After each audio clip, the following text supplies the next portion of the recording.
Good morning, friends. Good morning, all you intrepid humans who came in person today instead of staying in your beds on this time change weekend. Welcome to the Boise Unitarian Universalist Fellowship. We're a spiritually diverse religious community proclaiming the power of love at the center of our living tradition. Love of neighbor, love for ourselves, and love for our planet. Whoever you are, wherever you are in your spiritual journey, you are welcome here. Whatever faiths you have known, if any, whatever doubts you carry, you are welcome here. Whomever you love, however you identify, you are welcome here. I am the Reverend Sara LaWall. I use she, her pronouns, and it is my great honor to serve you as your minister. I am joined this morning by Patricia Heeb, who is serving as our celebrant, and our music director, Carrie Bastian, on piano today. Let's take a moment and welcome those who stayed online in their pajamas with coffee this morning. Maybe I'm a little envious, but we're so glad you're there. And of course, we invite you, if you're able, to turn on your camera for a quick minute so we can see your beautiful faces and welcome you into our space. Good morning, friends. Good morning, Diane and Steve. Good morning, KJ. Good morning, Patty, who whispered to me last night that she was going to be on Zoom this morning. Good morning, Teresa. It's so lovely to see you. Good morning, Jennifer. Thank you for being with us online, wherever you are tuning in, reminding us that we worship together as one beloved community beyond the walls of this fellowship. And a special welcome to any newcomers who are joining us. Though if you're joining us for the first or second time, we know it takes a lot of courage to check out a new community, and so we are so glad that you have chosen us today. We invite you to introduce yourselves to us during our hospitality time after the service, or in the chat if you're on Zoom, so that we can warmly welcome you. And we invite you to fill out a newcomer card in our entryways, and we'll post a link in the chat so that we can keep you updated on all that is happening in the fellowship and all the ways that you can connect and engage with this community. For our newcomers, our Inquirers series continues today. We'll meet down in the Channing room on this side, and today is a Q&A with yours truly, so I'm excited to meet some of our newcomers and have a conversation and hear some of your stories this morning. I do have some announcements for the whole community. First, I want to start with some gratitude. I wasn't here last weekend. I was so sad to have missed our extraordinary annual auction, but I want to congratulate you and our auction leaders, led by Matthew and Ann Sabin, on the most extraordinary results we've ever had, friends.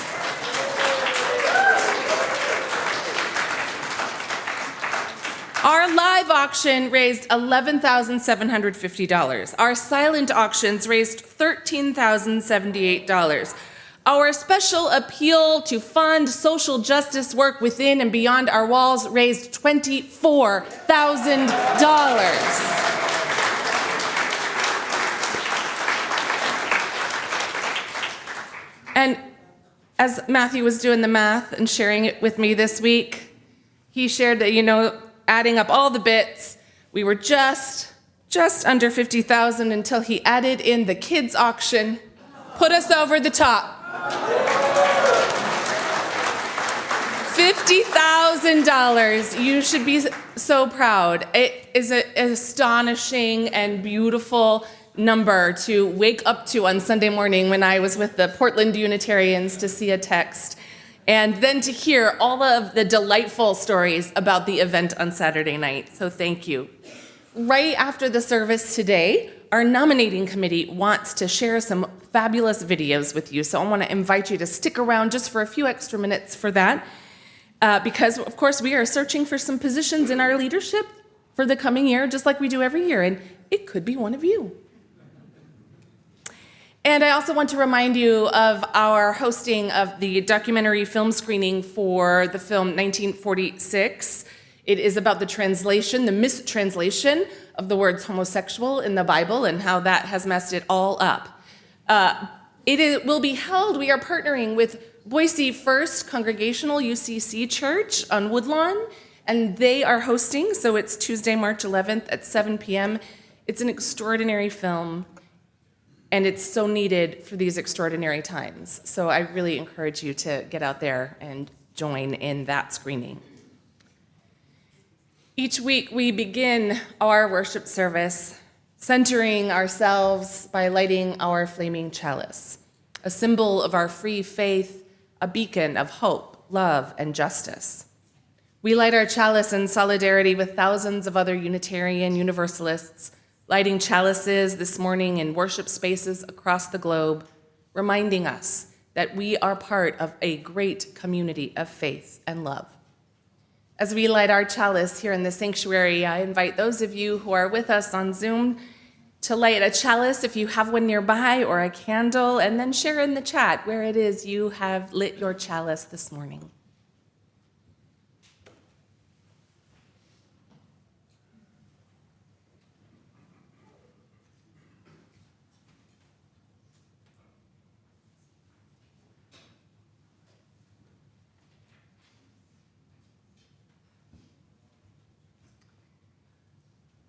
Today we're talking about trust, and today we're talking about broken trust. So we're gonna dial down our music and be in a little more contemplative space this morning, and I'd invite us to join together in singing hymn 1006 in the teal hymnal, words also on the screen, In My Quiet Sorrow. And I'll invite us to rise and body your spirit.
We come from and live on land considered sacred by many indigenous peoples, known as Bannock, Shoshone, Paiute, and many other tribes that lived here sustainably for thousands of years, inhabiting a vast region including much of Idaho.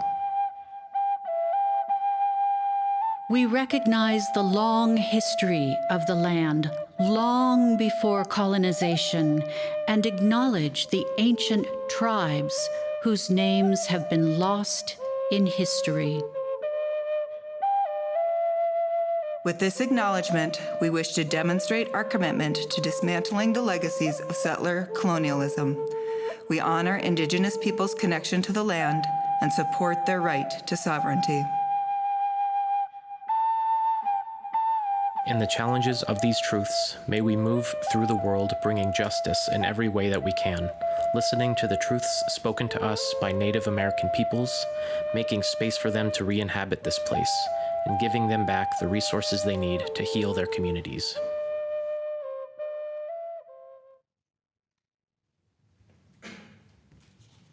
Our spiritual our spiritual theme for this month of March is living love through the practice of trust.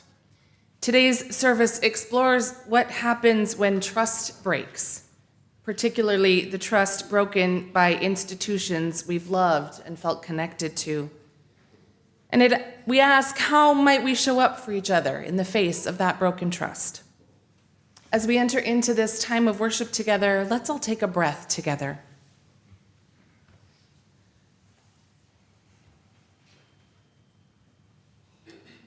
Fill your body with breath.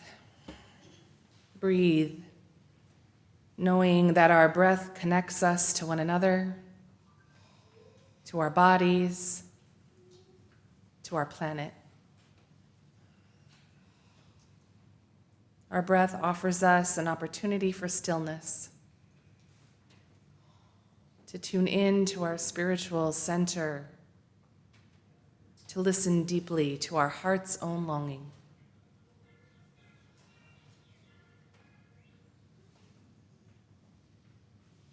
Thou art the song of my heart in the morning. Thou art the dawn of truth in my soul. Thou art the dew of the roses adorning. Thou art the woven whole. Thine is the grace to be steadfast in danger. Thine is the peace that none can destroy. Thine is the face of the need-riven stranger. Thine are the wings of joy. Thou art the deep, to the deep in me calling. Thou art a lamp where my feet shall tread. Thy way is steep past the peril of falling. Thou art my daily bread. Thine be the praise of my spirit uplifted. Thou art the sea to each flowing stream. Thine be the days that are gathered and sifted. Thou art the deathless dream.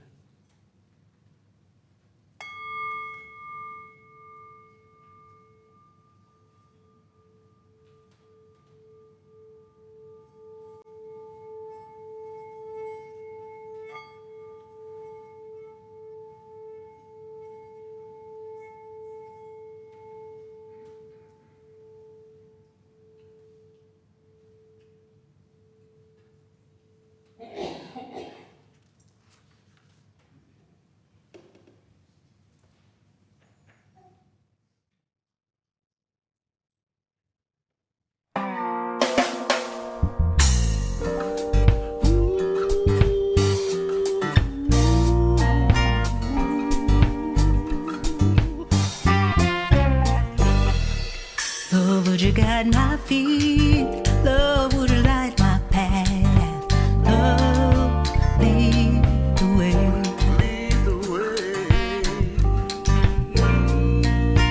Love, would you fill my needs? Love, would you do the math? Love, lead the way. Lead the way.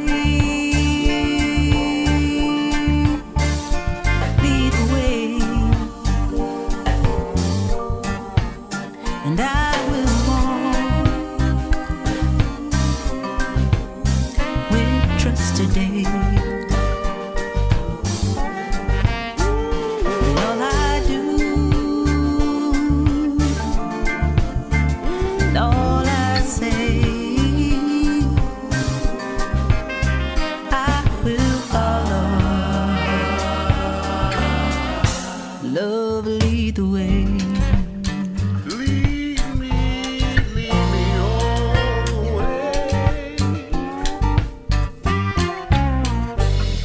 When I don't know what I'm doing, when nothing feels okay, love, lead the way. When everything feels broken and I'm holding fear at bay, love, lead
Our call to worship this morning is from Scott Taylor.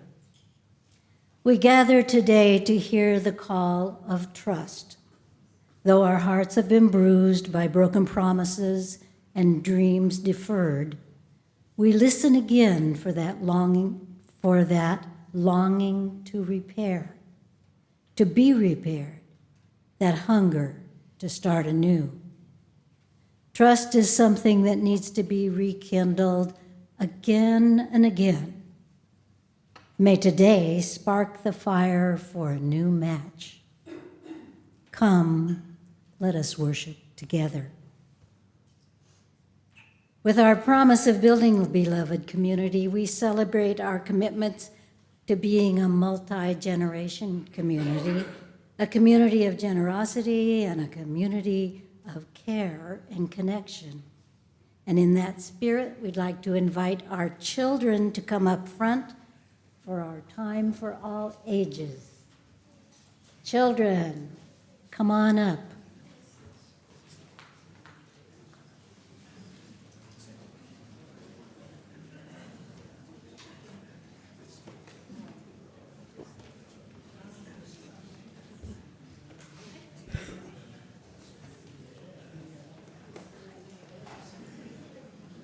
All right. Welcome. And I'm Travis. Hello. We're going to do a story today. We're going to talk about a story. This is actually it's based on one of my favorite books. You see this little sad little dot? The little dot up here. Does he look sad? Yeah. Or she? I don't know if it's a he or she. It's just a dot. So this is a story about the dot. And do you know what this dot is? You don't. It's a dot. A dot. Well, this dot is also something. If something is, you were to say something. What? Sad. He is sad. It's sad. If the sad dot is sad, but it's also something that is true. It's always true. Like if I were to say 2 + 2 = 4. Is that an opinion? No, it's not an opinion. What is it? It's another word for it. Say it loud. A fact. A fact. Exactly. In fact, it is a fact. In fact. So this is the story of the sad little fact. The sad little fact. The sad little fact. And this book is written by Jonah Winter, and the illustrator is Pete Oswald.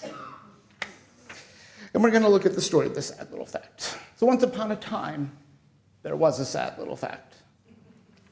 And why was this fact so sad, you wonder? Yeah. Why was it so sad? Well, I'll tell you why. Nobody... What's that? Whoa. Did nobody believe it's true? Whoa. Well, exactly. Nobody took the facts seriously like they used to. It used to be a given. A fact, people believed the fact. They understood what a fact was, but people didn't believe the fact like they used to.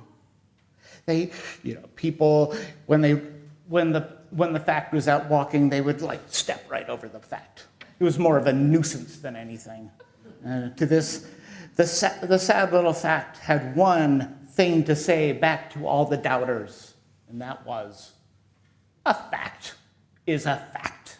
A fact is just a fact. It shouldn't have been such a big deal, but for some reason, it was. So one day, the authorities. Do you know what that word means? The authorities. What is that? What do you think, Izzy? Like a police officer, that could be an authority. The people who are in charge, or say they're in charge often. They said to the fact, admit it, fact. You're not a fact. You're no longer a fact. But the fact being a fact, it couldn't lie. So it would never admit that it wasn't a fact. So those in charge, the authorities, got mad and hurled the sad little fact along with many other facts in a big box. They locked it up and buried it in the ground. The facts met many other facts, and they all introduced themselves. Yeah. Because a human being is an animal. It says dinosaurs became extinct 66 million years ago in Washington. George Washington did not chop down his father's cherry tree. Well, it's not a fact. Can you think of other facts that could be buried in this box? Anybody know any facts? Climate change is real. Climate change is real. There's one. There's one. Any other ideas? There's, at the moment, humans aren't great for the world. You're right. That's a fact. Together, these were a very powerful collection of facts. But these facts grew restless and started plotting, how am I going to get out? They needed a hole, but they had no tools. They were just facts. In the meantime, the authorities had been creating a whole army of lies. Whoa. They called themselves facts, but guess what? They weren't. They weren't facts at all. And they wanted to take over the world with their alternate facts. Doing their research, their own research. And the world grew much darker. Eventually, a hardy band of fact finders decided that they needed to find those facts. They remembered that there were facts, and they started searching for them. And they asked the authorities, hey, remember those facts? Where did you bury them? And the only reply they got, as they pointed to the lies, they said, these are now the facts. Ooh, yes. So the fact finders, they started digging. Deeper and deeper they went until they heard the faint cries of things like, a right triangle will always have 190-degree angle. It's true. It's true. It's true. Yeah, that is correct. Or that's a fact. Or in 2024, the average concentration of carbon dioxide in our atmosphere was 421.73 parts per million, the highest in human history, more than 50% higher than pre-industrial levels. I know. Oh, it would be another fact. So the fact finders, they followed the voices of the facts, and they found the box and set the facts free. They set them free. And in the clear light of the day, the facts were glorious. There they are in their factual splendor, saying things like the earth revolves around the sun and the people are causing the earth to get warmer. Because the facts are facts. The facts are the facts, right? The facts is facts.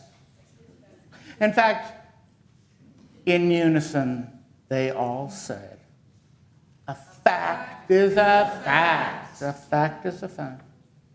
And after the facts returned, some people still chose to ignore the facts and walked away in their collective huff. Ha! I know. But with minds who love to think and need to know the truth, the facts could no longer be denied. And that's a fact.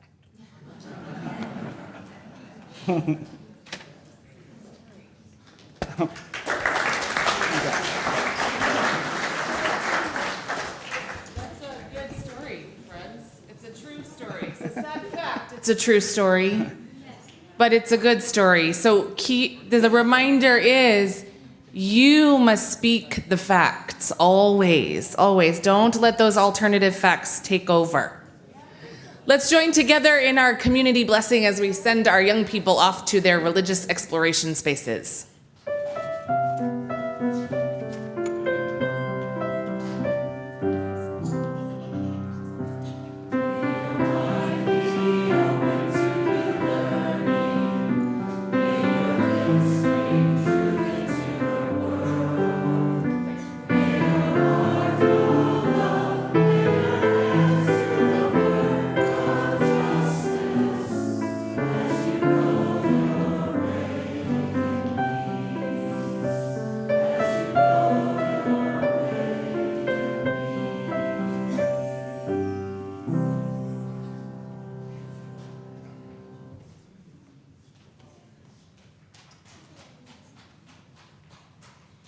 When we give, we say yes to the natural cycle of abundance in our lives. And we say yes to building beloved communities within and beyond our walls. We commit ourselves to do the work for justice and compassion for all people and our earth. Today we share those gifts with our plaint partner, the Pink Haven Coalition, a collective of trans organizers, mutual aid groups, progressive faith organizations, queer associations, and individual justice lovers, committed to trans liberation, growing community defense, mutual aid, and alternative systems of care for our gender diverse people. I invite the ushers to come forward. Our offering will be gratefully received.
As our ushers bring our offering gifts forward, I invite us all to join together in the words of the collective blessing for these gifts.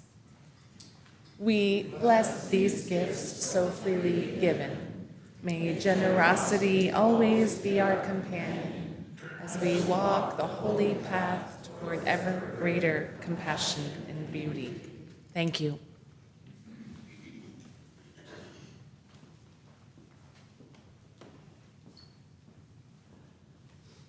The reading today is from the Book of Qualities by J. Ruth Gendler. It's a little book that personifies the characteristics of many of the qualities that we human beings carry. Today, suffering. Suffering teaches philosophy on a part-time basis. She likes the icy days in February when she can stay home from school, make thick soups, catch up on her reading. With her white skin and dark hair, she even looks like winter. She has a slender face and a dramatic set of cheekbones. Suffering's reputation troubles her. Certain people adore her and talk about her as if knowing her gives them special status. Other people despise her. When they see her across the aisle at the supermarket, they look the other way. even though suffering is considered a formidable instructor. She is actually quite compassionate. She feels lonely around the students who dislike her. It is even more painful to be around those who idealize her. She is proud because she recognizes the values of her lessons.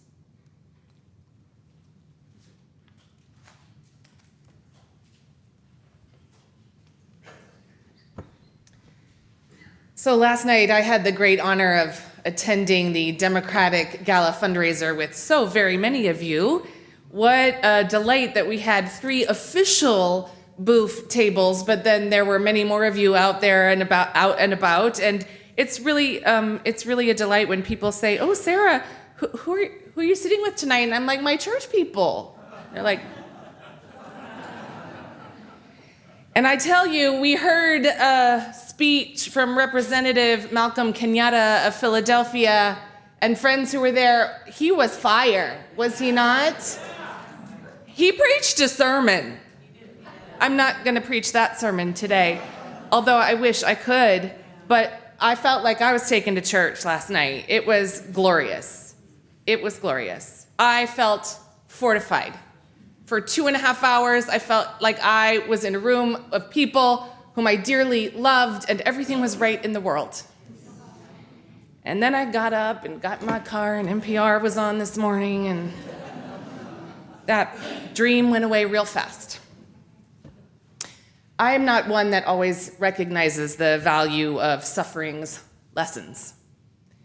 And yet, I have felt her presence acutely in these past many weeks and months. And I'm trying hard not to idolize her or to look away. Because other than last night's 2.5 hours, I stand up here today and most weeks really brokenhearted. Brokenhearted at all that is unfolding around us. The rise of fascism and Christian nationalism and a new tech oligarchy, and not to mention the direct attacks on our queer beloveds and on fundamental values of diversity and inclusion and equality and human goodness. It feels as though my heart breaks every day. Perhaps yours does too.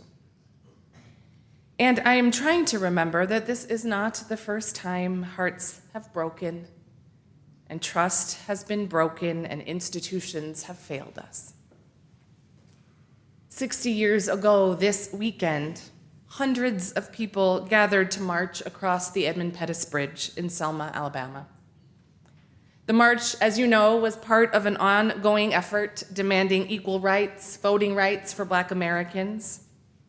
And the marchers were brutally attacked by Alabama state troopers, deploying tear gas and mercilessly beating protesters with billy clubs and fists, leaving many injured and bloody. 17 people were hospitalized that day, and the day became known as Bloody Sunday. 17-year-old Charles Malden, who marched near the front of the line, recalled the memory of the troopers pushing people back with their sticks and pushing them down and then beginning to beat them. He recalled them being shocked with cattle prods and then tear gassed. And as they ran away from the gas, trying to get more oxygen, troopers chased them all the way down to the river, the whole way back to the bridge, and all the way back to Brown Chapel. Mr. Malden only recently began sharing his story about this experience of Bloody Sunday. He said these words: "We had an unexplored sense of trauma that we never really knew existed. You had the city government, the county government, and the state, and the acquiescence of the federal government working against you, and somehow that level of rejection just manifested by the way we were being treated, by the way we were being beat, simply because we were asking for the right to be treated like human beings. When you think about it," he said, "it's almost unspeakable." Now, Black Americans knew then and have always known that our institutions were never designed to protect them. But it does not mean that moments like Bloody Sunday did not have an impact. Marchers certainly prepared for arrests and even tear gas. They'd been steeped in nonviolent disobedience training and anticipated an unfriendly response. But beating people bloody? As violent as Bull Connor's tactics had been, no one prepared for such a brutal attack. And the impact of that violence, especially combined with decades of Jim Crow laws, constant harassment and discrimination, and accompanying violence, lingers for decades and still lingers today. And Bloody Sunday was captured on television and in newspaper photographs to such a degree that it exposed that brokenness to the nation in a way folks hadn't quite seen before, and to a much larger swath of white Americans, contributing to a profound sense of broken trust in our government, in law enforcement, in humanity and basic civility and kindness. And Charles Malden's reflections capture the impact of that broken trust that they experienced as violence, as a deep, unexplored trauma. In that same interview, Mr. Malden also recognized that things feel eerily similar today, and that is very scary. I know many of us wonder if we're headed for another Bloody Sunday or worse. When broken trust occurs on such a large scale like that, whether it's in our families and relationships or in institutions like we are experiencing right now, that trauma settles in. It makes a home in our bodies and our psyches. Small moments of trust, however, broken trust, small moments of them, that happens often, sadly. We're imperfect beings, and people mess up all the time. And many of us have developed some highly adaptive coping skills, and most of the time we can find our way back to center and to connection. And those small broken trusts help us explore and deepen and practice those vital spiritual practices like compassion and forgiveness, mercy and grace and gratitude. But in moments like Selma, and right now, when institutional trust is broken again and again in violent and traumatic ways, those spiritual practices become harder to employ, more distant. Even when we do use them, trust isn't always restored. So I want to be clear that this is not a sermon about forgiveness or repair. This is a sermon about tending to our broken hearts. This week, I had the honor of interviewing Brandon Robertson, a queer pastor, author, and public theologian in the progressive Christian tradition. For those of you who don't know, I recently became the new host for a podcast called In the Den with Mama Dragons. It's a podcast that helps parents navigate, educate, and empower themselves, parents of queer kids. And it's been a great joy to be able to talk with some extraordinary human beings on a weekly basis. So Brandon, my guest this week, began as an evangelical, studying to be a pastor at Moody Bible College in Chicago, a college that would have a group of them go and evangelize, in Boys Town, the iconic gay neighborhood in Chicago. And it was interesting, Brandon shared that their ministry really was transportation. They offered safe transport for people to get home, a noble ministry, while they evangelized them in the car.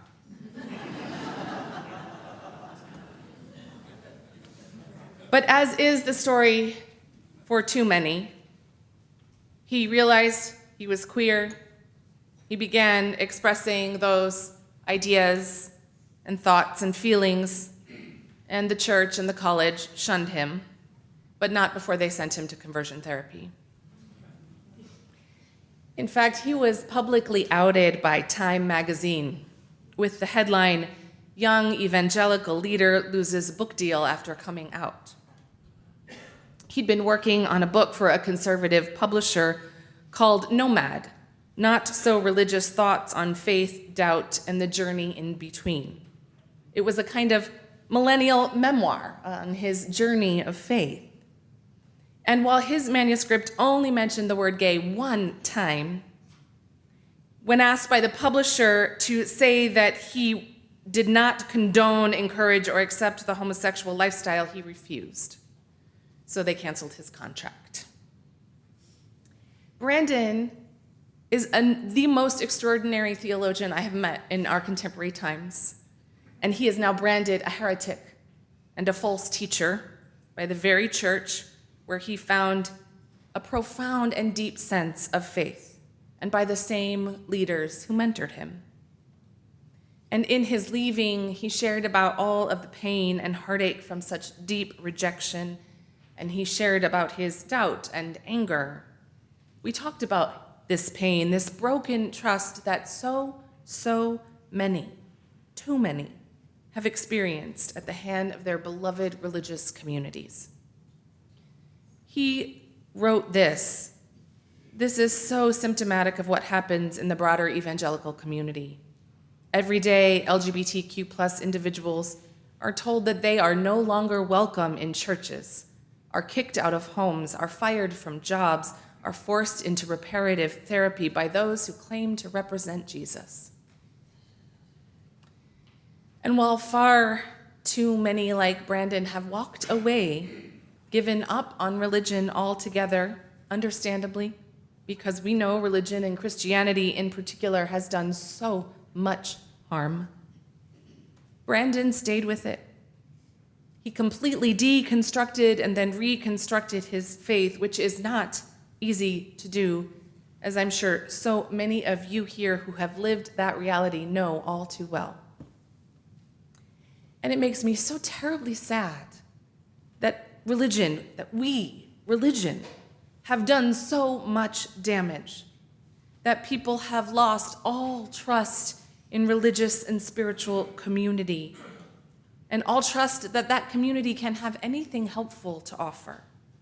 It can be a place of comfort and healing and even transformation, a place of deep connection and support, or even be a place that celebrates and commits to the ongoing work of justice.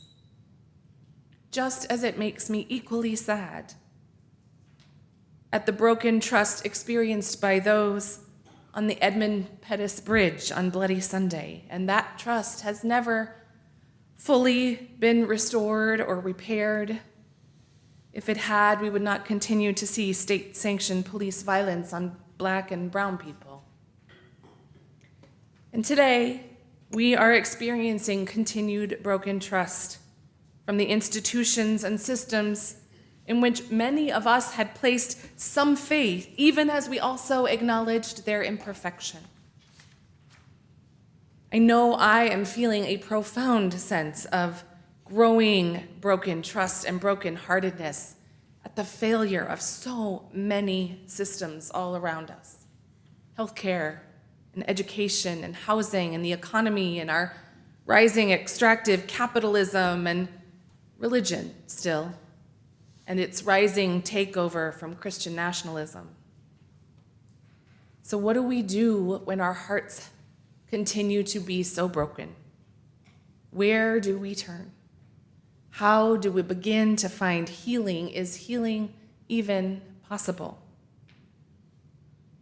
I don't have any answers for those questions, because what we are experiencing is unprecedented for some of us, and because we all experience that broken trust differently. Those with marginalized identities, those directly in the line of attack, Black and brown folks, trans and queer folks, female-identified folks, those living in poverty, disabled folks, have likely experienced this kind of broken trust over and over again in far too many facets of their lives. So I want to be careful not to offer trite spiritual advice.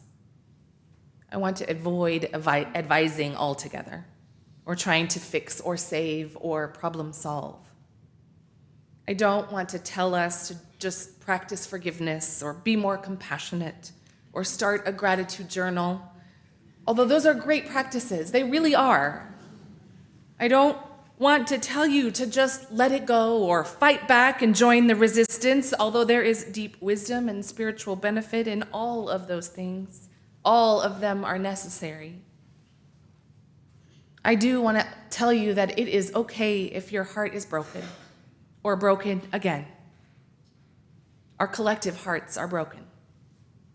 I am trying to see suffering as a tender teacher I know she can be, as our reading suggested, neither adoring her nor ignoring her wisdom. I do want to tell you that community matters, perhaps even more so when your heart is broken. No one should have to go it alone or suffer alone. And I want us, this religious community, to be a place where you can bring your whole selves, broken hearts and all, and know that we will wail with you and rage with you and organize with you and tend to your wounds, the spiritual and the physical. We will feed you and sing with you and dance with you. I want to tell you that while we too are imperfect human beings trying so hard to know better and do better and show up for each other, I still hope we can continue to be a place where others might join us and begin to trust again. A place where people can come and know they will be seen and held and loved. Institutions fail us all the time. This is not the first time they have failed people, and sadly, it will not be the last. But we have love. Just like Leah Morris sang in her song, we have love always with us, a love that will not let us go. We have love, and we can offer love to each other.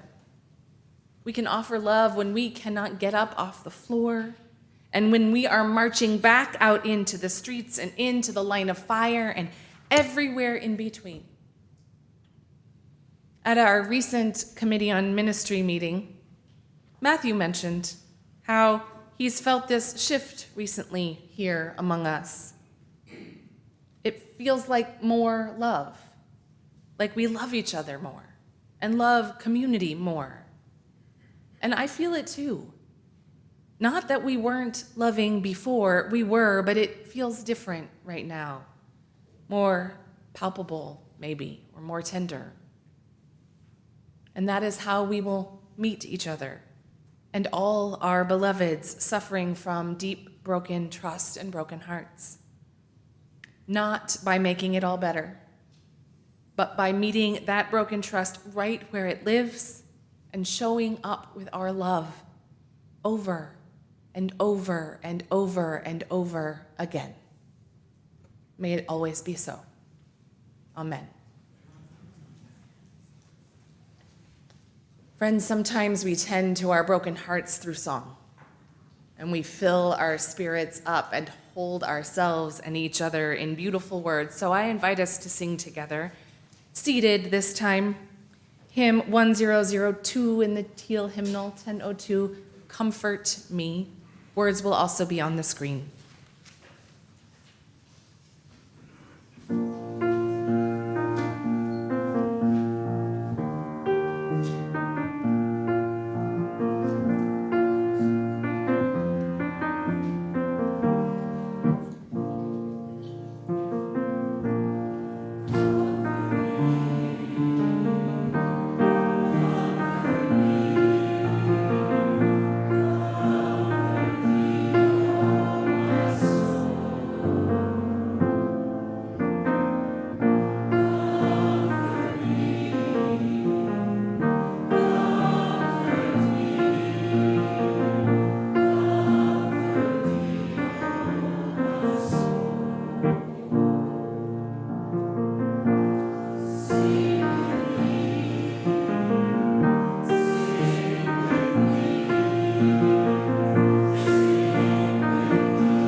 One of the ways we offer comfort to one another and tend to our broken hearts is through our connection and sharing our lives together, sharing our joys and sorrows and milestones, knowing that others carry those blessings with us and knowing that we are not alone. And even as our hearts are broken, we celebrate the joys wherever we can find them as a way to tend to that brokenheartedness. So today we have two delightful joys to share with you. First, Jane Sabin, daughter of Matthew and Anne, got accepted into all of the colleges that she applied to.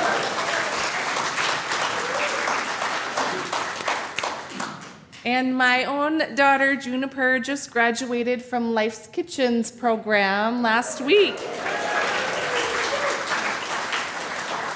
And as it happens, I think those two beautiful humans are together right now.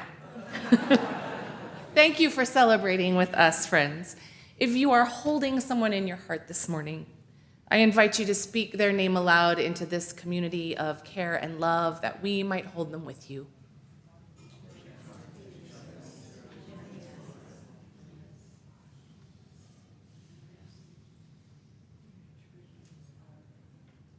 May the arms of this community hold all our joys and sorrows. Hold our broken hearts and broken trust. Those that we speak aloud and those that we keep close to our hearts.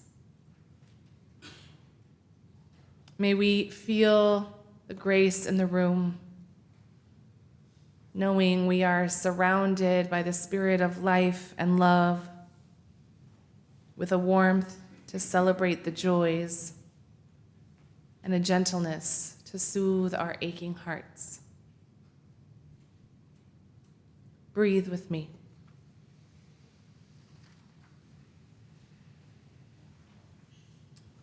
Breathe, filling your body with wholeheartedness.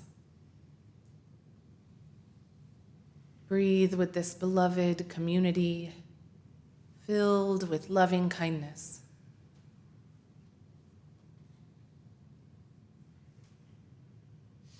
Breathe with open-heartedness, knowing that it is your broken heart that makes you human. Listen to what is calling you in the silence.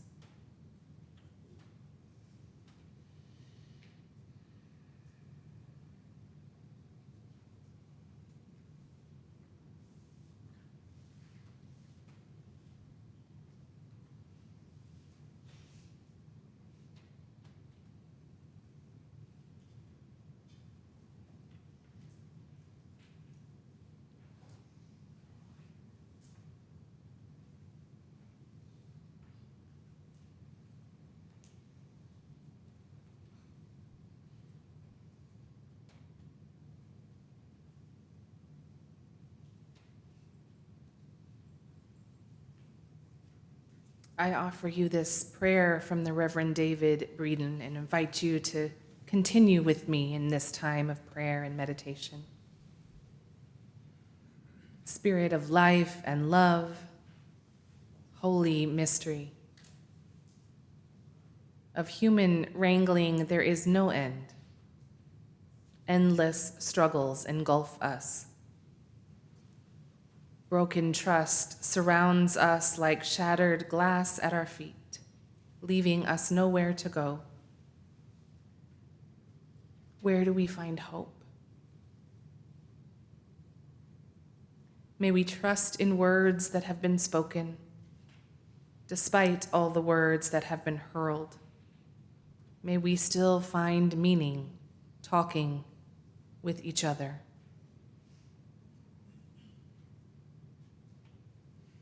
When we weep until the pillow is soaked and the air swallows all our tears,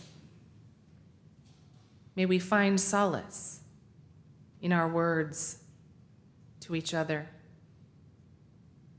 May we trust in striving and trust in each other. May we join in striving and join in trusting. May we join in love. In the name of all that is holy, we pray. Amen. So we're going to close our worship time together by singing a little trust and love into being. We're going to sing together our closing hymn, number 1022, in the Teal hymnal. This is inspired by a Georgia Sea Islands spiritual. And the song's a tiny bit complicated in the melody, so Carrie put together some choir members to come up here and join me in leading us in this hymn together. So I invite us to rise in body or spirit as our choir comes forward.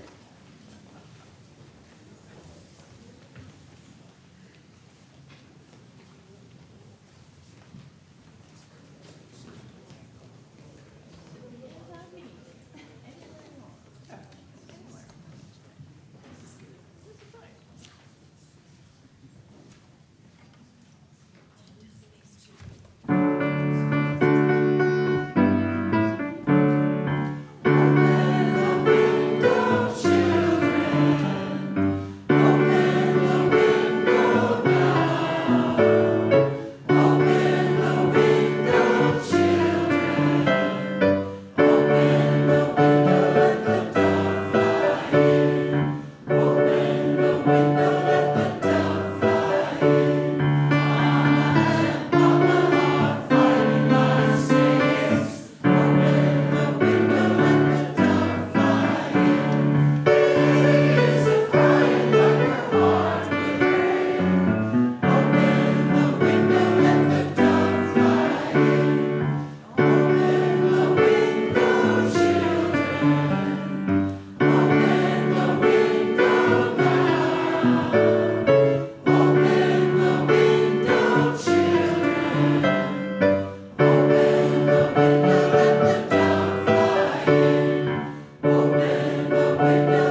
up here while I'm singing some hymns. This is way more fun. Friends, I invite you to place your hands over your hearts for our closing blessing and remind you to stick around for just a moment after the blessing for a quick presentation from our nominating committee. Let us open the window to each other, to trust, to the comfort, compassion, and healing in this beloved community. Let us open the window to love. Blessed are we all. Go in peace.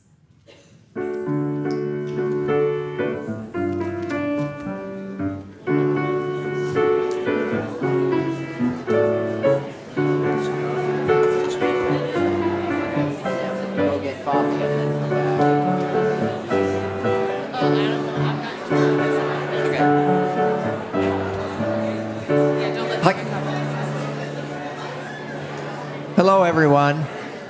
Run and get some coffee and snacks and come back, and the nominating committee will have a presentation for you.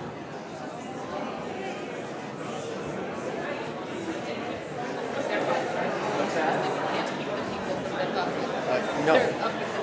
Oh, yeah, absolutely. Now,